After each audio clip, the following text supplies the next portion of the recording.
হারাম উপার্জিত মাল খাইয়া যে শরীরে রক্ত মাংস গঠিত হবে সেই শরীরের যোগ্য ঠিকানা জাহান্নামের আগুন ছাড়া আর কিছু নাই। কাজেই চুরি করে যারা মাল আমদানি করে তাদের ঠিকানা হবে জাহান্নামে। ডাকাতি করে যারা মাল আমদানি করে তাদের ঠিকানা হবে জাহান্নামে। সুদের মাধ্যমে যারা মাল আমদানি করে তাদের ঠিকানা হবে জাহান্নামে। ঘুষের মাধ্যমে যারা মাল আমদানি করে তাদের ঠিকানা হবে জাহান্নামে। এর মধ্যে আবার বিভিন্ন পদ্ধতির হারাম আমদানির বিভিন্ন রকমের বৈশিষ্ট্য আছে। বিশেষ করে সুদের আমদানি। সুদের আমদানি সম্পর্কে আল্লাহ পাক রব্বুল আলামিন পবিত্র কোরআনে বলেন, আল্লাযীনা ইয়াকুলুনার রিবা। এর অর্থ হইল যারা সুদ খায়। সুদ খায় কইলেন কেন?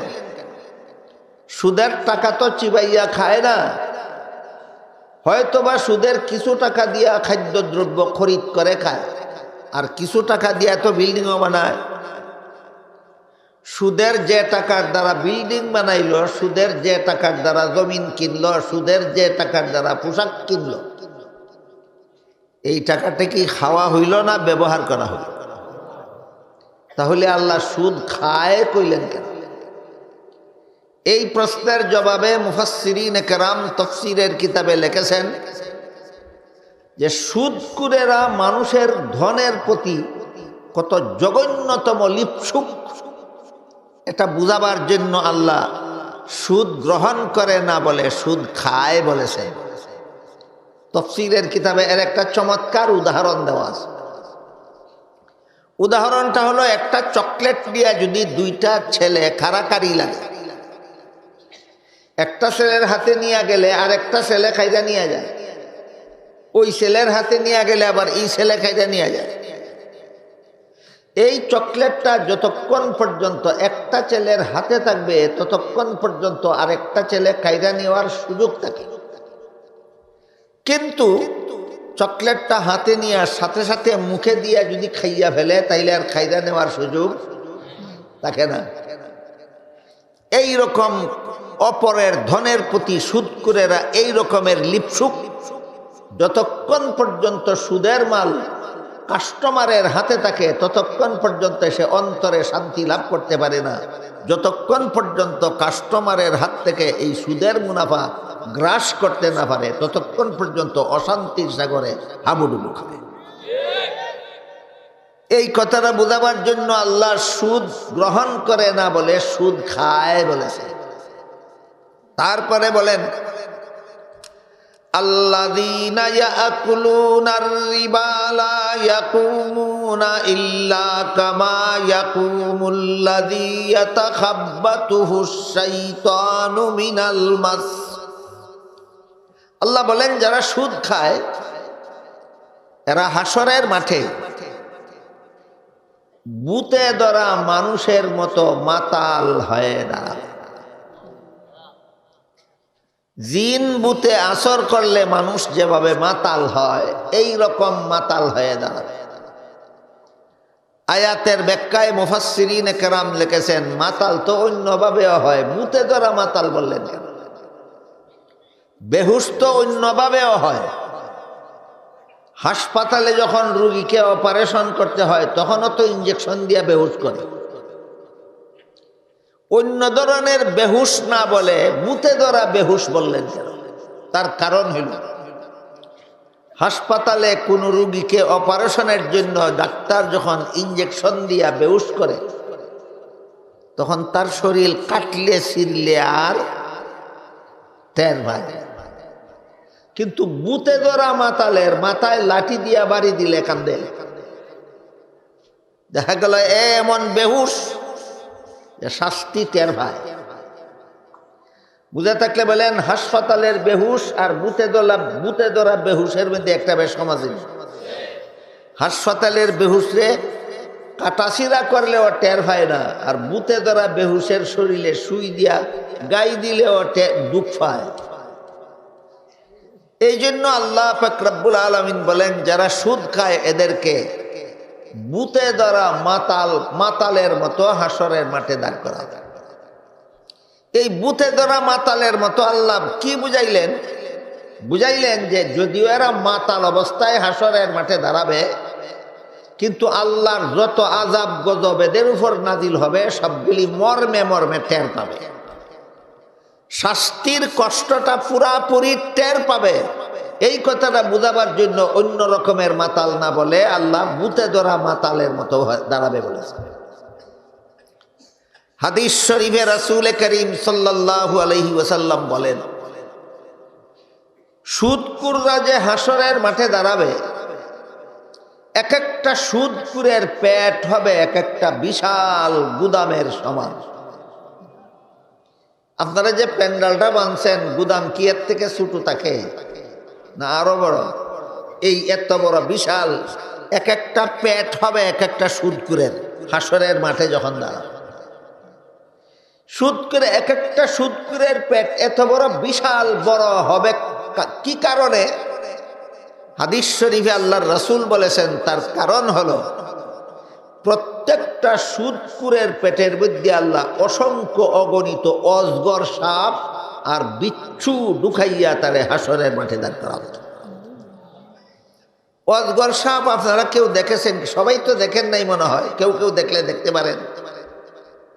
আমি ঢাকার চিড়িয়াখানায় অজগর সাপ দেখেছি।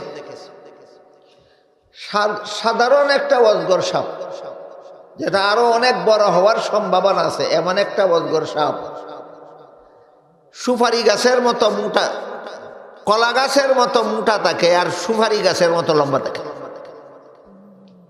একটা অজগর সাপ কলা গাছের সমান মোটা আর সুপারি গাছের সমান লম্বা। এরকম কয়েক হাজার অজগর সাপ সুদখোরের পেটে ঢুকাইলে পেটটা কত বড়ই বসাবো। তাই আল্লাহর রাসূলে ফরমাইন, এই সমস্ত বিষাক্ত অসংখ্য অগণিত অজগর সাপ তার সুদখোরের পেটে ঢুকাইয়া আল্লাহ তাকে হাসরের মাঠে দাঁড় করাবে। আর আল্লাহ কোরআনে বলেন, লা ইয়াকুমুনা ইল্লা কামা ইয়াকুমুল্লাযী ইয়াতাখাব্বাতুহুশ শাইতানু মিনাল মাস। এইরকম বিশাল পেট নিয়া বুতে ধরা মাতালের মতো হইয়া দাঁড়াবে হাসরের। মনে আছে কি আপনাদের? বুতে ধরা মাতাল মানে শাস্তি টের পাবে না। হ্যাঁ, মাতাল ঠিকই, কিন্তু শাস্তি কড়ায় গন্ডায় টের পাবে। এটা বোঝাবার জন্য বুতে ধরা মাতাল বলছে। এই অবস্থায় সুদখোরদেরকে আল্লাহ হাসরের মাঠে কেন দাঁড় করাবে? এর কারণ বর্ণনা করে আল্লাহ বলেন, যালিকা বিআন্নাহুম ক্বালু ইন্নামাল বাইউ মিসলুর রিবা। সুদখোরদেরকে আল্লাহ হাসরের মাঠে মাতাল বানাইয়া দাঁড় করাবার কারণ বর্ণনা করে আল্লাহ কোরআনে বলেন, এরা দুনিয়াতে আমার গরিব বান্দাদের সাথে মাতলামি করে। দুনিয়াতে সুদখোরেরা আল্লাহর গরিব বান্দাদের সাথে মাতলামি করে, এই জন্য আল্লাহ হাসরের মাঠে এদেরকে মাতাল বানাইয়া দাঁড় করাবে।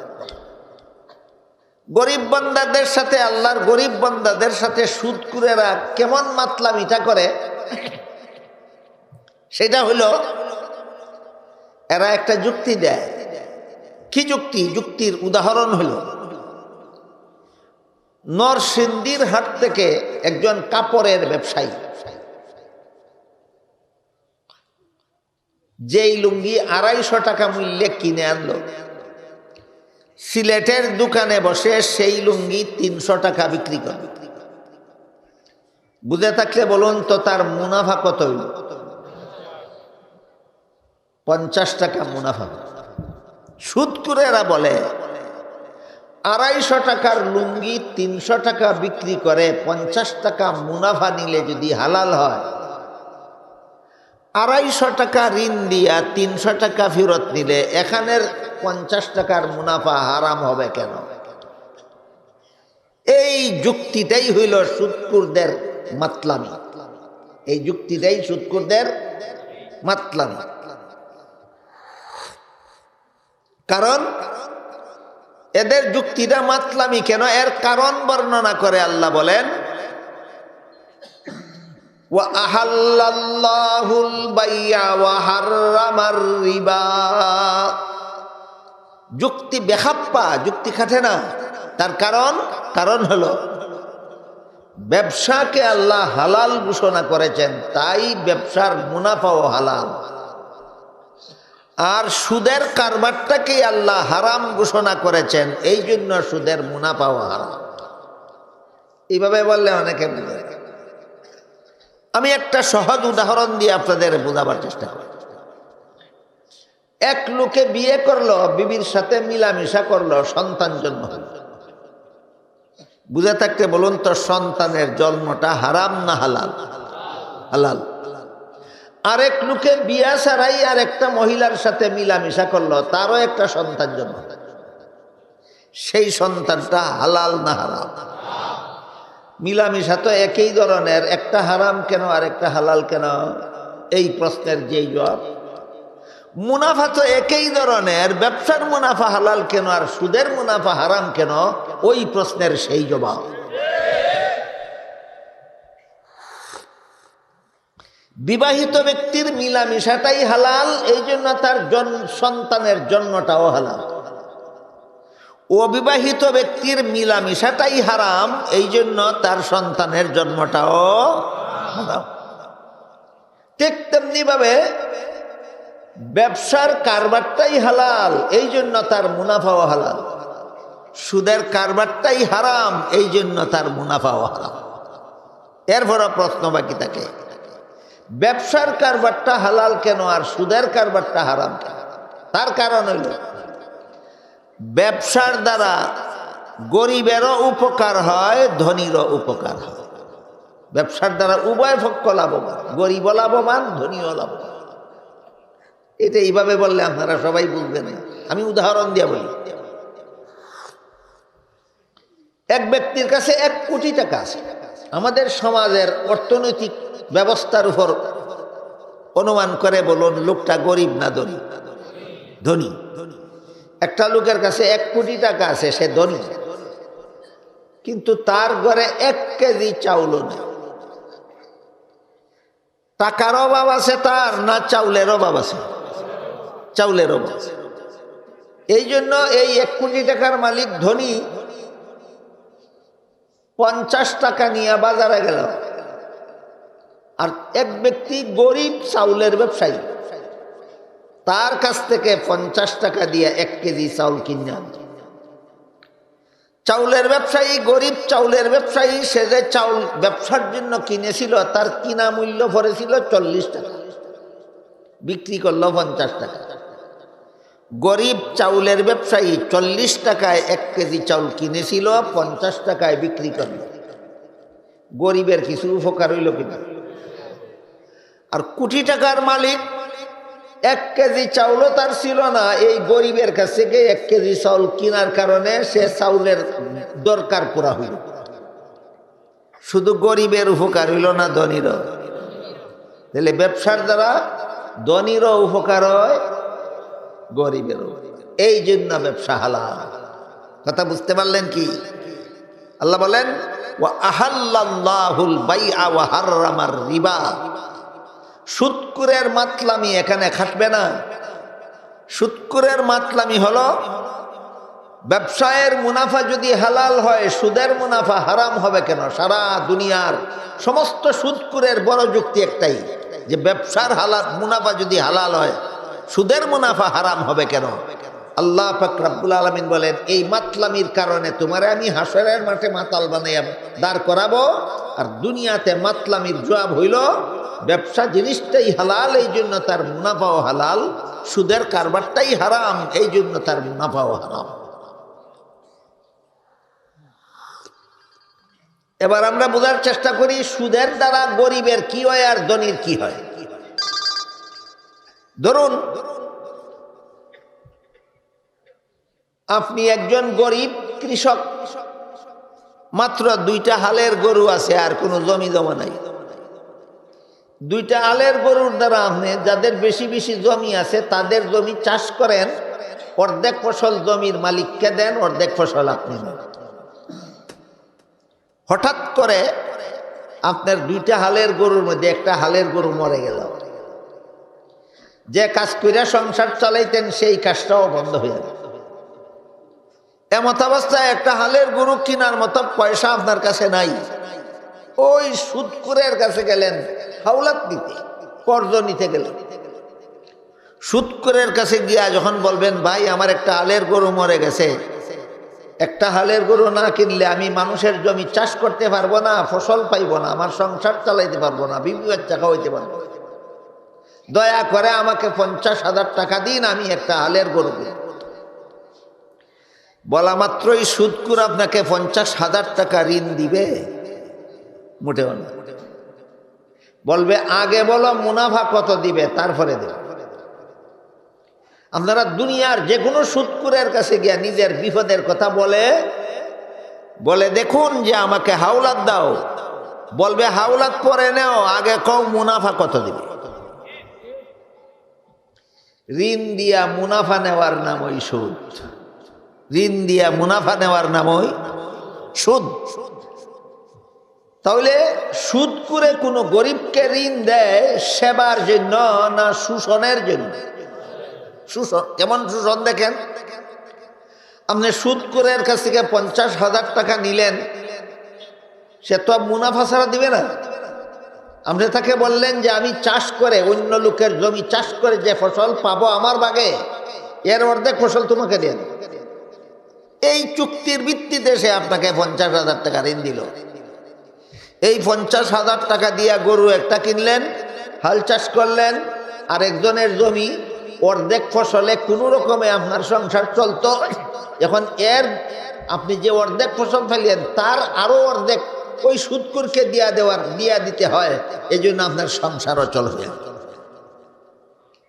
সেবা হইল না শোষণ হইল? শোষণ হইল। এরপরে সুদখোর তো আগেরই ধনী ছিল, আপনারে 50,000 টাকা ঋণ দিয়া প্রতি ফসলে যে আরো 10 বন্ধ করিয়া দান পায়, আগের মতো ধনী থাকে না আরো ধনী হয়? আরো ধনী হয়। তাহলে সুদের কারবারের দ্বারা হয়টা কি? গরিব আরো গরিব হয় আর ধনী আরো ধনী হয়। এমন অর্থনৈতিক ব্যবস্থাই কি সমাজে চালু থাকা দরকার, যে ব্যবস্থার দ্বারা মরাটা আরো মরে আর বড়টা আরো বড় হয়। সুদের কারবারের ফলাফল হইল মরাটা আরো মরে আর বড়টা আরো বড়। এই জন্য সুদের কারবার হারাম। হাদিস শরীফে রাসূল করিম সাল্লাল্লাহু আলাইহি ওয়াসাল্লাম বলেন, 4 দল মানুষের উপর আল্লাহর লানত। এক দল হইল যারা সুদ খায়, আর এক দল হইল যারা সুদ দেয়, আর এক দল হইল যারা সুদের দলিল লেখে, আর এক দল হইল যারা সুদের কারবারের সাক্ষী থাকে। 4 দলের উপর আল্লাহর লানত। আর এক হাদিসে রাসূল করিম সাল্লাল্লাহু আলাইহি ওয়াসাল্লাম বলেন, একটা সুদের কারবারের 70টা গুনাহ। তাফসীরে কুরতুবী শরীফের বর্ণিত এক হাদিসে আল্লাহ রাসূল বলেন, একটা সুদের কারবারের 99টা গুনাহ। এর মধ্যে যেই গুনাহটা বাকি 98টা গুনাহ থেকে ছোট, সেইটা হলো আপন মায়ের সাথে জিনা করার সময়। এই উদাহরণটা অত্যন্ত উপকারী ওই সমস্ত মরাদের জন্য, যারা যে সমস্ত মরারা যদি জিজ্ঞাসা করেন সুদের ঋণ নিয়েছিলে কেন, জবাব দেয় পেটের জ্বালায়। জবাব দেয় না, এই বেটা তুই যে ঋণ নিছস, এখন যে গড়ের সামান বেচিয়া, চালের টিন বেচিয়া, গড়ের ফাটা বেচিয়া যে কিস্তি দেশ, এমন ঋণ নিসলে কেন জিগাইলে কয় পেটের জ্বালায়। হয়নি? ওই পেটের জ্বালাও বলতে জবাব আছে ইয়া দিস। কেমনে একটু মনোযোগ দিয়ে শোনেন। একটা মানুষকে যদি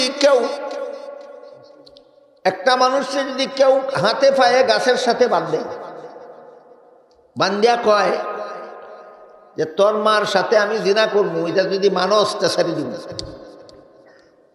আর মানুষ তাতে বান্ধ থাকিয়া মরে, তখন কি বানটা কি সারা হওয়ার লাগে ইমার সাথে জিনা করার অনুমতি দিয়া দিব? মনুষ্যত্ব যদি অন্তর থাকে, হায়া লজ্জার লেশ মাত্র যদি অন্তরে থাকে, তাইলে বলবে আমার জান গেলে যাইব, আমার মার সাথে জিনা করতে দেব না। তাইলে একটা জালিমরে যদি তোমার মার সাথে জিনা করতে দেও না জান গেলেও, তাহলে কোন লাজে ফেটের জ্বালায় যে সুদের কারবারের ৯৯টা গুণা, ছোট্ট গুণাটা মায়ের সাথে জিনা করার সমান, এত বড় জঘন্যতম সুদের কারবারে তুমি জড়াইলা কোন লাজে?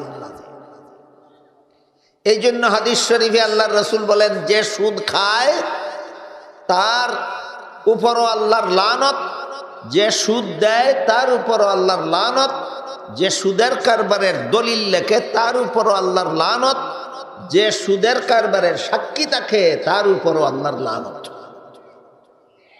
আর এক হাদিসে আল্লাহর রাসূল বলেন, একটা সুদের কারবারের ৯৯টা গুনাহ, এর মধ্যে ৯৮টা গুনার থেকে যেই গুনাহটা ছোট, আসলেই ছোট না, ৯৮টার থেকে ছোট, হ্যাঁ আসলে ছোট না, ৯৮টা গুনার থেকে যেই গুনাহটা ছোট, এটা হইল আপন মায়ের সাথে জিনা করা সমান।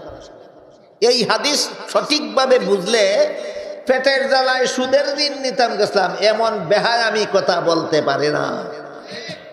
এই জন্য রাসূল বলেন, যে সুদ খায় তার উপর আল্লাহর লানত, যে সুদ দেয় তার উপর আল্লাহর লানত।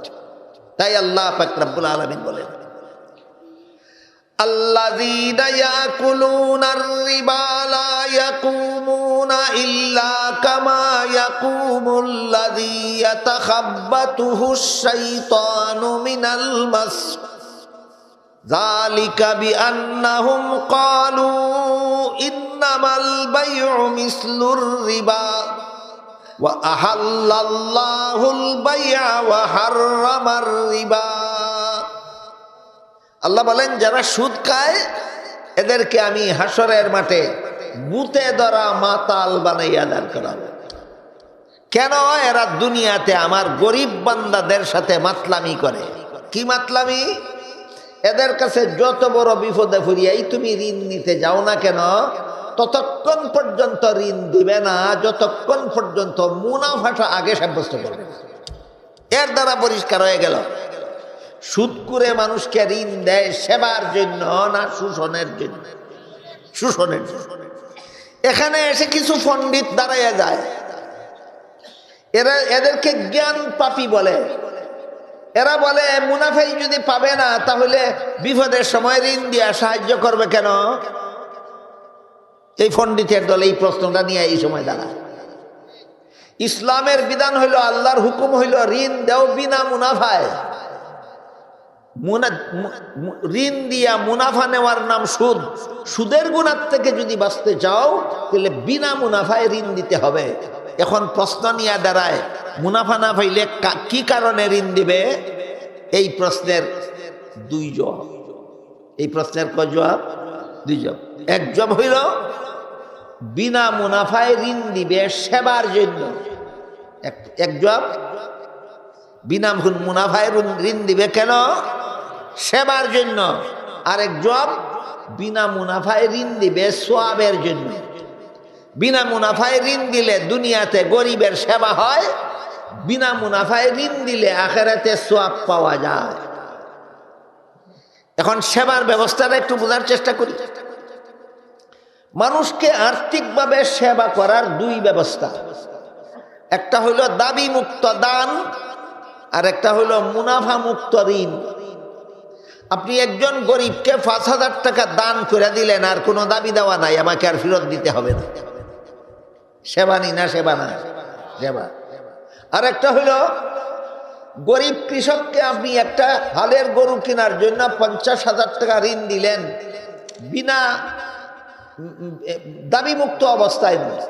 তুমি ৫০,০০০ টাকা ঋণ নাও, তুমি গরু কিনো, চাষাবাদ করো, আমাকে আস্তে আস্তে আস্তে আস্তে আমার ৫০,০০০ টাকা ফেরত দাও, কুশল পরিশোধ করো।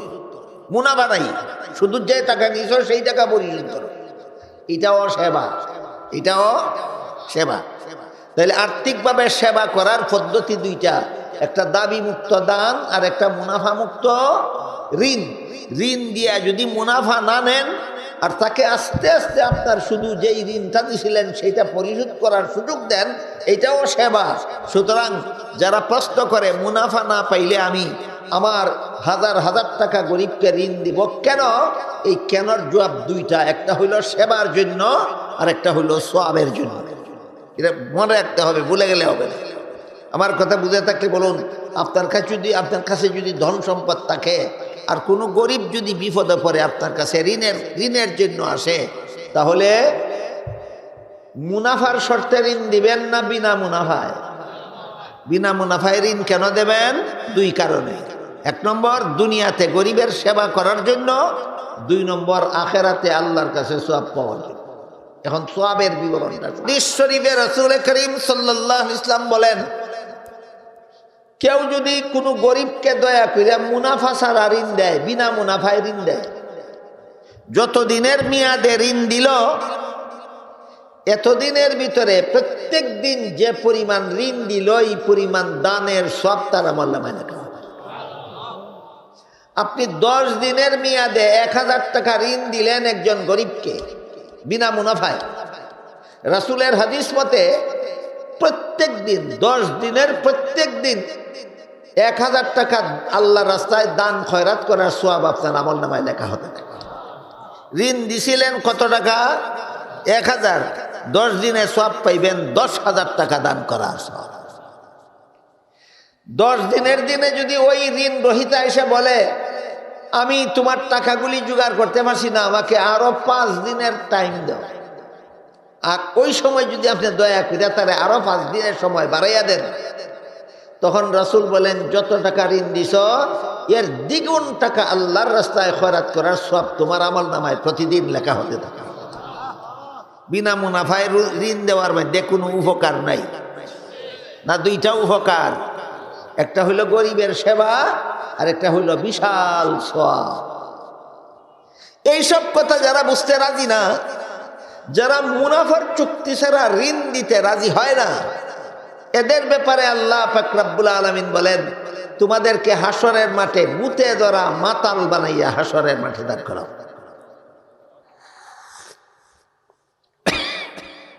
তারপর আল্লাহ বলেন, এদের সকল যুক্তির খণ্ডন করে সমস্ত যুক্তির মূল যুক্তির মৌলিক জবাব দিয়ে আল্লাহ বলেন,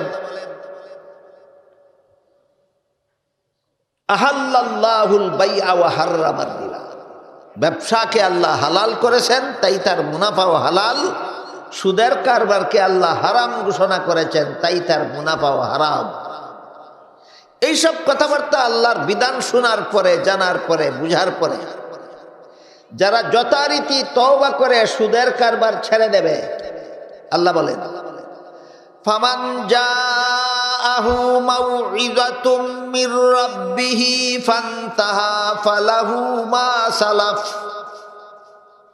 সুদের ব্যাপারে আল্লাহর পক্ষ থেকে যে সমস্ত নিয়ম নীতি বলা হলো, যে সমস্ত ভয়াবহ শাস্তির কথা বলা হলো, এইগুলি শোনার পরে, জানার পরে, বুঝার পরে আল্লাহর শাস্তির ভয়ে যারা যথারীতি তওবা করে সুদের কারবার ছেড়ে দিবে, আল্লাহ বলেন তাদের অতীতের সুদের গুনাহ আমি আল্লাহ মাফ করে দেব। ওয়া আমরুহু ইলাল্লাহ। জাহান্নামের শাস্তির ভয়ে সুদের কারবার ছাড়লো না কাস্টমার না পাওয়ার কারণে ছাড়লো, তার মনের সেই খবর দুনিয়ার কেউ না জানলেও আল্লাহ ভালো জানে। আপনারা কি মনে করেন? কি কাস্টমার পায় না গতিকে সুদের কারবার ছাড়লো না আল্লাহর ভয়ে সুদের কারবার ছাড়লো? এটা তো তার মনের ব্যাপার, দুনিয়ার কেউ না জানলেও আল্লাহ ভালো জানে। আল্লাহ যার মনের খবর জানেন যে তুমি আল্লাহর শাস্তির ভয়ে সুদের কারবার ছাড়ছো, আল্লাহ তার ব্যাপারে বলেন তোমাকে আল্লাহ মাফ করে দেবে। সুদের কারবার সারার পদ্ধতি কি, এটা আবার কয়েক আয়াত পরে আল্লাহ বলছেন। সেখানে আল্লাহ বলেন, ইয়া আইয়ুহাল্লাযীনা আমানুত্তাকুল্লাহা ওয়া যারু মা বাকিয়া মিনার রিবা ইন কুনতুম মুমিনিন। فإن لم تفعلوا فأذنوا بحرب من الله ورسوله وإن تبتم فلكم رؤوس أموالكم لا تظلمون ولا تظلمون। এই দুইটা আয়াত আল্লাহ পাক রব্বুল আলামিন রাসূলের কাছে একজন একটা চিঠি লিখছিল, সেই চিঠির জবাবে নাযিল করেছিল। এখন যে দুই আয়াত পড়লাম, এই দুই আয়াত আল্লাহ তার রাসূলের কাছে এক ব্যক্তির একটা চিঠির জবাবে নাযিল করেছিল। চিঠিটা হইল, রাসূল মক্কা শরীফ থেকে হিজরত করে মদিনা শরীফ যাওয়ার 8 বছর পর যখন মক্কা মুসলমানদের দখলে আসে, মক্কাবাসী কলেমা পরে মুসলমান হয়ে গেল। রাসূল মদিনা শরীফ থেকে মক্কা শরীফ আসছিলেন, মক্কাবাসী মুসলমান হওয়ার পরে, মক্কা মুসলমানের দখলে আসার পরে রাসূল বাকি জীবন আর মক্কায় অবস্থান করেননি, মদিনাতেই বাকি জীবন কাটাইছেন। মক্কা মুসলমানের দখলে আসার পরেও রাসূল মদিনায় ফিরে যাওয়ার সময় মক্কায় একজন রাসূলের পক্ষ থেকে একজন গভর্নর নিযুক্ত করে গেলেন। তাফসীরের কিতাবে তার নাম লেখা আছে উত্তাব। উত্তাব নামের একজন সাহাবীকে আল্লাহ রাসূল মক্কার গভর্নর বানাইয়া মক্কার শাসন ব্যবস্থা তার হাতে সমঝাইয়া রাসূল মদিনায় চলে গেলেন। এমত অবস্থায় মক্কার গভর্নরের কাছে দুই দল মানুষ একটা সুদের বিচার দিয়া মামলা লইয়া হাজির হইল। সুদের কারবারের মোকদ্দমা নিয়া মক্কার গভর্নরের কাছে হাজির। এই দুই দলের মধ্যে একদল মুসলমান আর একদল অমুসলমান। মুসলমান দলটা অমুসলমানদের কাছ থেকে সুদের ঋণ নিছিল মুসলমান হওয়ার আগে। ঘটনা বুঝে থাকলে বলেন, মুসলমান দলটা অমুসলমান দলের কাছে সুদ দিবে এই শর্তে ঋণ নিছিল মুসলমান হওয়ার পরে না মুসলমান হওয়ার আগে? মুসলমান হওয়ার আগে। মুসলমান হওয়ার পরে যখন এরা জানতে পারলো যে ঋণ দিয়া মুনাফা নেওয়াও হারাম, দেওয়াও হারাম, ঋণের বিনিময়ে মুনাফা নেওয়াও হারাম, দেওয়াও হারাম, তখন মুসলমান দলটা এদেরকে বলল যে তোমার কাছ থেকে আমি যত টাকা ঋণ নিছি এত টাকা ফেরত দিব, মুনাফা দিব না, কারণ ইসলাম ধর্মে মুনাফা নেওয়া হারাম। অমুসলিম দলটা তখন বলল, তোমাদের ইসলাম ধর্মে মুনাফা হালাল না হারাম সেটা আমাদের দেখার ব্যাপার নয়, তোমরা ওয়াদা কইরা ঋণ নিছো মুনাফা দিবে, দিতেই হবে, কথা ঠিক রাখতে হবে। মুসলমান দলে কয়, আমাদের যে ওয়াদা আল্লাহর হুকুমের বিরুদ্ধে যায় এই ওয়াদা অবশ্যই লঙ্ঘন করতে হবে। এই নিয়ে লাগছে দুই দলে ঝগড়া লাগিয়া দুনো দল মক্কার গভর্নরের কাছে ইয়া বিচার দায়ের করছে। ও মুসলমান দল কয়, আমরার কাছ থেকে যখন ঋণ নিছিল তখন মুনাফা দিবার ওয়াদা করে নিছিল, তখন তারা মুসলমান ছিল না, এখন আমাদের ওয়াদাকৃত মুনাফা দেয় না, বিচার চাই। মুসলমানের দলে কয়, আমরা যখন মুনাফা দিবার শর্তে ঋণ নিছিলাম তখন আমরা মুসলমানও ছিলাম না, আর ঋণ নিয়ে মুনাফা দেওয়া হারাম এটা জানতাম না, মুসলমান হইয়া জানছি ঋণের বিনিময়ে মুনাফা দেওয়া হারাম, আমরা কোনোদিন হারাম ওয়াদা পালন করব না। দুনো দলের পক্ষেই তো যুক্তি আছে। এই জন্য মক্কার গভর্নর কার পক্ষে রায় দিবেন সিদ্ধান্ত নিতে না পারিয়া মক্কা তাকি মদিনা শরীফে আল্লাহর রসুলের কাছে এই মুকদ্দমার নথিপত্র পাঠাইলেন এবং চিঠি পাঠাইলেন, আল্লাহ রসুল আমাকে জবাব শিক্ষা দিন। মক্কার গভর্নর উত্তাবের চিঠি পাওয়ার পরে রসুল মদিনার থেকে মক্কার গভর্নরের কাছে এই মুকদ্দমার কি ফয়সলা দিবেন এটা বাতাইয়া দিয়া আল্লাহ আয়াত নাযিল করে আল্লাহ বলেন, ইয়া আইয়ুহাল্লাযীনা আমানুত্তাকুল্লাহা ওয়া যারু মা বাকিয়া মিনার রিবা ইন কুনতুম মুমিনিন। হে ঈমানদারগণ, আল্লাহর শাস্তিকে ভয় করো আর সুদের কারবার বয়কট করো, সুদের কারবার বয়কট করো।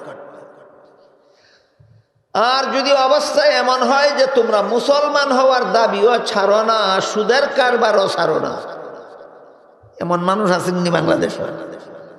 মুসলমান হওয়ার দাবিও ছাড়ে না, সুদের কারবারও ছাড়ে না, ই খাসলতের কোনো মানুষ যদি থাকো, আল্লাহ বলেন তাইলে আল্লাহ এবং আল্লাহর রাসূলের বিরুদ্ধে যুদ্ধ করার জন্য রেডি হয়ে যাও।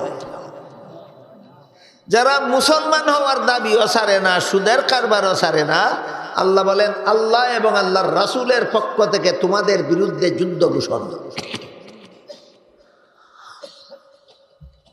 আল্লাহ কোনো মানুষের বিরুদ্ধে যুদ্ধ ঘোষণা করলে কি সেনাবাহিনী নিয়ে আসেন, কামান বন্দুক নিয়ে? না, আল্লাহ নিজে কারো বিরুদ্ধে যুদ্ধ কিভাবে করেন এর পদ্ধতি বর্ণনা করে আল্লাহ অন্য আয়াতে বলেন, ওয়ালিল্লাহি জুনুদুস সামাওয়াতি ওয়াল আরদ। আসমান জমিনের যে কোনো জীব জন্তু কীট পতঙ্গকে আল্লাহ যার বিরুদ্ধে যুদ্ধ ঘোষণা করেন তার বিরুদ্ধে সৈনিক হিসাবে ব্যবহার করেন। আল্লাহ সেনাবাহিনী পাঠান যুদ্ধ করার জন্য কামান বন্দুক দিয়া, না কীট পতঙ্গ? যেমন আবাবিল পাখি পাঠাইছিলেন আব্রাহা বাদশার বিরুদ্ধে যখন কাবাগর ভাঙতে আসছিল। মোটামুটি কিছু না কিছু আপনারা জানেন। আল্লাহ বলেন, আলাম তারা কাইফা ফাআলা রাব্বুকা বিআসহাবিল ফিল আলাম ইয়াজআল কাইদাহুম ফি তাদলিল ওয়া আরসালা আলাইহিম তায়রান আবাবিল তারমিহিম বিহিজারাতিন মিন সিজ্জিলিন ফাজআলাহুম কাআসফিম মাকুল। হাতির পিঠে আরোহিত সেনাবাহিনী নিয়ে আব্রাহা বাদশাহ কাবাগর ভাঙতে আসছিল। সাধারণ জীবজন্তুর মধ্যে হাতি সবচেয়ে বড়, আর সাধারণ পাখির মধ্যে আবাবিল সবচেয়ে ছোট। এরা যখন সবচেয়ে বড়টা লই আইছে, আল্লাহ সবচেয়ে ছোটটা পাঠাইছে। আবাবিল পাখি ছোট ছোট পাখি, ঠুটের মধ্যে মসুরি ডালের পরিমাণ একটা পাথর কণা, আর দুই পায়ের পাঞ্জার মধ্যে মসুরি ডালের মতো দুইটা পাথর। একটা আবাবিল পাখির সাথে তিনটা পাথর কণা, একটা টুটে। পাখিটা ওই কত বড়, তার টুটটা ওই কত বড়, আর ভাতরটা ওই কি 1.5 মণ ওজন।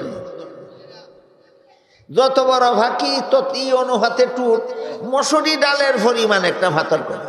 পাথর কণাটা কত বড়? মসুরি ডালের পরিমাণ। দুই পায়ের পাঞ্জার মধ্যে আরো দুইটা পাথর কণা, মসুরি ডালের পরিমাণ। তিনটা পাথর কণা লইয়া এক একটা পাখি হাতির পিঠে আরোহিত সৈনিকের উপরে তার মাথা বরাবর একটা পাথর কণা ছাড়ে। মাথা ছিদ্র কইরা, বুক ছিদ্র কইরা, পেট ছিদ্র কইরা, হাতির পেট ছিদ্র কইরা পাতালপুরি পর্যন্ত যায়। যুদ্ধের শেষ পরিণাম বর্ণনা করে আল্লাহ বলেন, ফাজালাহুম কাআসফিম মাকুল।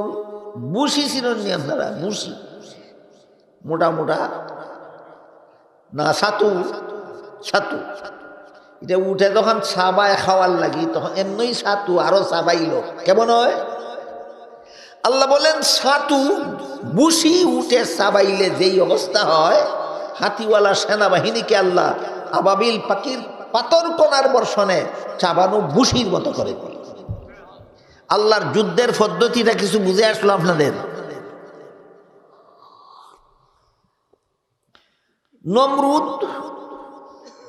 নমরুদ আল্লাহর বিরুদ্ধে যখন যুদ্ধ ঘোষণা করল, আল্লাহ একটা হাতি পাঠাইলেন তার বিরুদ্ধে লড়াই করার জন্য। না, একটা মশা। কতটা মশা? একটা। পূর্ণাঙ্গ না বিকলাঙ্গ? বিকলাঙ্গ মানে আমরা সিলেটি ভাষায় ল্যাংরা। একটা ল্যাংরা বা মশা বাড়াইছে, ফুরুত্তি নাকিতে ঢুকে গেছে, আর মস্তক খামরাইতে সহ্য না হইয়া জুতা দি মাথা মারতে মরছে। বলেন নমরুদের বিরুদ্ধে আল্লাহর যুদ্ধ হয়েছিল কিনা? হয়েছিল। ফেরাউনের বিরুদ্ধে আল্লাহর যুদ্ধ হয়েছিল কিনা? নীল নদের পানিরে আল্লাহ হুকুম দিয়েছে, লোহিত সাগরের পানিরে হুকুম দিয়েছেন ডুবাইয়া মার। নমরুদরে তার সেনাবাহিনী সহ ডুবাইয়া মার, সবটিরে ডুবাইয়া মার, আর বড়টারে মারিয়া বাসাইয়া দিস। বলেন ফেরাউনের সেনাবাহিনীকে মারার জন্য আল্লাহ কি পরিমাণ সেনাবাহিনী পাঠিয়েছিলেন? না শুধু পানি, শুধু পানি।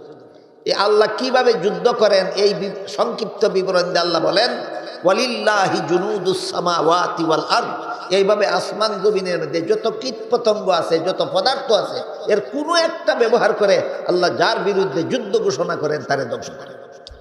এবার আসেন মূল কথার দিকে। আল্লাহ বলেন ইয়া আইয়ুহাল্লাযীনা আমানুত্তাকুল্লাহা ওয়া যারু মা বাকিয়া মিনার রিবা ইন কুনতুম মুমিনিন। হে ঈমানদারগণ, আল্লাহর শাস্তিকে ভয় করো, আর সত্যই যদি ঈমানদার হয়ে থাকো সুদের কারবার বয়কট করো। فَإِن لَّمْ تَفْعَلُوا فَأْذَنُوا بِحَرْبٍ مِّنَ اللَّهِ وَرَسُولِهِ। আর যদি অবস্থা এমন হয় মুসলমান হওয়ার দাবিও ছাড়ো না, সুদের কারবারও ছাড়ো না, তাইলে তোমাদের বিরুদ্ধে আল্লাহর পক্ষ থেকে যুদ্ধ ঘোষণা।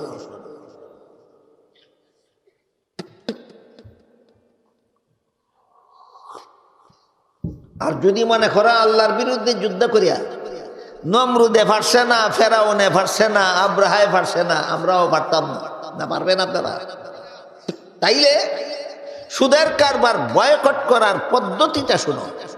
আল্লাহ বলেন ওয়া ইন তুবতুম ফালাকুম রুউসু আমওয়ালিকুম লা তাযলিমুনা ওয়া লা তুযলামুন। সুদের কারবার বয়কটের পদ্ধতি হইল যে ঋণ দিল মূলধন ফেরত পাবে, মুনাফা পাবে না। যে ঋণ নিল মূলধন ফেরত দেবে, মুনাফা দেবে না। এটা হলো সুদের কারবার বয়কট করার সিস্টেম। বুঝাইতাম বললাম নি আপনারা? সুদের কারবার বয়কট করার হুকুম দিয়েছেন আল্লাহ, পদ্ধতি বাতাইছেন কিনা? পদ্ধতি কি? যে পরিমাণ টাকার লেনদেন হয়েছে এই পরিমাণ টাকা ফেরত হবে, কোনো মুনাফা ফেরত দেওয়া হবে না। এটা হলো সুদের কারবার বয়কট করার পদ্ধতি। তাই আল্লাহ ওইখানে বলেন ফামান জাআহু মাউইযাতুম মির রাব্বিহি ফান্তাহা ফালাহু মা সালাফ। যারা আল্লাহর এই সমস্ত নসিহত শোনার পরে, এই যে কইলাম এতক্ষণ আল্লাহর পক্ষ থেকে সুদের ব্যাপারে এই সমস্ত নসিহত শোনার পরে যারা আল্লাহর শাস্তির ভয়ে সুদের কারবার বয়কট করবে, আল্লাহ এদের অতীতের সুদের গুনাহ মাফ করে দেবে। ওয়ামান আদা ফাউলাইকা আসহাবুন নারি হুম ফিহা খালিদুন। আর আল্লাহ সুদের কারবারকে হারাম ঘোষণা করার পরও যারা সুদের কারবারকে বৈধ প্রমাণের চেষ্টা চালাবে, কি প্রমাণের? বৈধ। অন্যায় কেন হবে? সুদের কারবার অন্যায় নয়। এইরকম অভিযান, এইরকম কথা, এরকম চেষ্টা প্রচেষ্টা যারা চালাবে, আল্লাহ বলেন এরা চিরকালের জন্য জাহান্নামে যাবে। চিরকালের জন্য জাহান্নামী কে হয়? নামাজ না পড়লে চিরকালের জন্য জাহান্নামী হয় না, রোজা না রাখলে চিরকালের জন্য জাহান্নামী হয় না, হারাম খাইলে চিরকালের জন্য জাহান্নামী হয় না, সুদ খাইলেও না, ঘুষ খাইলেও না, মদ খাইলেও না, গাঁজা খাইলেও না, শুকরের গোশত খাইলেও চিরকালের জন্য জাহান্নামী হয় না, যদি হারাম জানিয়া কাজ করে। বুঝলানি সাহেব? নামাজ না পড়লে গুনাহ হয়, বিশ্বাস কইরা যদি নামাজ পড়ে না গুনাহ হইব, কিন্তু চিরকালের জন্য জাহান্নামী হবে। গুনার বিচার আলাদা আছে। রোজা না রাখলে গুনাহ হয়, বিশ্বাস করে কিন্তু রোজা রাখে না, রোজা না রাখার শাস্তি আছে, কিন্তু চিরকালের জন্য জাহান্নামী হবে না। বুঝলানি সাহেব? ঠিক তেমনি ভাবে একজনে ঘুষ খায় আর মনে মনে বিশ্বাস করে এটা হারাম খায় ঘুষ, আর বিশ্বাস করে হারাম খাই। ঘুষ খাওয়ার শাস্তি আছে, বিচার আছে, কিন্তু চিরকালের জন্য জাহান্নামী হবে না। সুদের ব্যাপারে যে আল্লাহ বলেন চিরকালের জন্য জাহান্নামী হবে, এখানে একটা শর্ত আরোপ করেছেন, ওয়ামান আদা, আমি আল্লাহ সুদের কারবারকে হারাম ঘোষণা করার পরে এইটার বৈধতার পক্ষে, এটারে হালাল সাব্যস্ত করার জন্য যদি আন্দোলন চালায়, ইমানের লেশ মাত্র বাকি থাকবে না। এই জন্য এরা চিরস্থায়ী জাহান্নামী। এক হাদিসে রাসূল করিম সাল্লাল্লাহু আলাইহি ওয়াসাল্লাম বলেন মান কানা ফি কলবিহি মিসকালু হাববাতিন মিন খারদালিন মিন ঈমানিন দাখালাল জান্নাহ, যার অন্তরে সরিষার বিন্দু পরিমাণ ঈমানও থাকবে সেও চিরকালের জন্য জাহান্নামে যাবে না। তাহলে পরিষ্কার হয়ে গেল যে সুদের কারবারের বৈধতার পক্ষে যারা চাপাবাজি করে এদের সরিষার বিন্দু পরিমাণ ঈমানও থাকে না, এই জন্য আল্লাহ এদেরকে চিরস্থায়ী জাহান্নামী বলেছে। বাকি রইল যুগ শ্রেষ্ঠ অর্থনৈতিক পণ্ডিত। এই পণ্ডিতের দলে কয় বর্তমান দুনিয়া সুদ ছাড়া অচল। এইরকম একদল পণ্ডিত দারুল উলুম দেওবন্দের সদরুল মুদাররিসিন হযরত আল্লামা আনোয়ার শাহ কাশ্মীরি রহমাতুল্লাহি আলাইহির কাছে গেছিল। গিয়া কইল, হুজুর 1400 বছর আগে আল্লাহ কোরআনে বলছেন সুদের কারবার হারাম, সেই পরিবেশ বর্তমান দুনিয়াতে নাই। বর্তমান দুনিয়া সুদ ছাড়া অচল হয়ে যাবে, অর্থনীতি চলবে না। কাজে আপনারা ফতোয়াটা পরিবর্তন করে দেন, ফতোয়াটা পরিবর্তন করে দেন। আনোয়ার শাহ কাশ্মীরি রহমতুল্লাহি আলাইহি অর্থনৈতিক পণ্ডিতদের বলছিলেন, জাহান্নামে যাওয়ার যাদের শখ আছে সুদা চলে যাও, মৌলবীর গাঢ় ভাড়াইতে যাওয়ার চেষ্টা করুন। কেন বলছিলেন? এই আয়াতের কারণে। আল্লাহ বলেন, ওয়ামান আদা ফাউলাইকা আসহাবুন নারি হুম ফিহা খালিদুন। সুদ ছাড়া অর্থনীতি চলবে না যারা বলে, এদের এই কথা বুঝাইতে চায় যে আল্লাহ মানুষের সুবিধা অসুবিধা বুঝে না।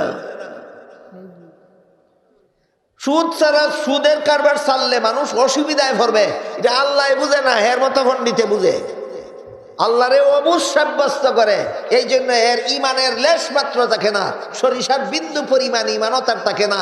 আর এই জন্য আল্লাহ তাকে চিরস্থায়ী জাহান্নামী বলেছে। আজকের মতো মাত্র যত উপায়ে মানুষ দুনিয়াতে হারাম উপার্জন করে, এর একটা হারাম উপার্জনের সামান্য আলোচনা আপনাদের সামনে তুলে ধরলাম, সেটা হলো সুদের কারবার। বুঝে থাকলে বলুন, সুদের কারবারের দ্বারা সব মানুষের উপকার হয় না? মরাটা আরো মরে, বড়টা আরো বড়। সুদের কারবারের দ্বারা মরাটা আরো মরে, বড়টা আরো বড় হয়। এই জন্য আল্লাহ সুদের কারবারকে হারাম ঘোষণা করেছেন। আর হাদিস শরীফে রাসূল বলেছেন, হারাম খাইয়া যার শরীরে রক্ত মাংস গঠিত হবে তার যোগ্য ঠিকানা জাহান্নামের আগুন ছাড়া আর কিছু নাই।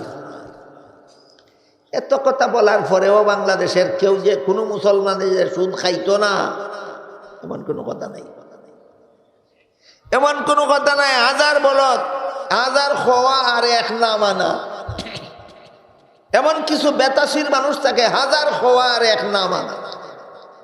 এরা মনে মনে কিতা বিশ্বাস করে আর কি কাম করে। আমি আমার জীবনের একটা ঘটনা শোনাই, আপনারা বুঝতে পারেন। কুমিল্লা বেশ কয়েক বছর আগে কুমিল্লা এক জায়গায় এক প্রোগ্রামে গেছি, গিয়া শুনলাম এক সুদপুরের ঘটনা। গরিবে বিপদ ফরিয়া তার কাছ থেকে ঋণ নিছিল মুনাফা দিব কইয়া, ঋণ দিয়া সারছে, মুনাফাও দিয়া খাসাই লাইছে। তোরা বাকি